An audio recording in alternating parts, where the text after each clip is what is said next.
Բացարձակապես պարտադիր չի, որ քո խնդիրները շատանան եւ դու նոր գնաս քո Աստծո մոտ։ Ինչ որ հարցեր առաջանան անելանելի եւ դու նոր գնաս քո Աստծո մոտ։ Ոչ։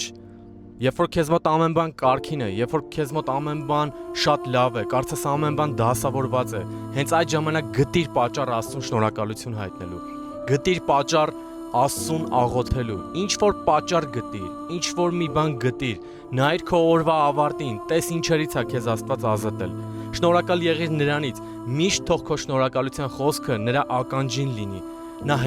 հետաքրքրված է քո շնորհակալությամբ, նա հետաքրքրված է քո իրեն փառք տալով։ Եթե դու այսպես շարունակաբար նրան փառք տալով ապրես, քո ամեն կյանքը գնահատելով, հավատա քո կյանքում դժվարությունները եթե լինեն էլ ինչ որ մի նպատակի համար են լինելու, այլ ոչ թե ուղղակի պատե անպատե դժվարություններ։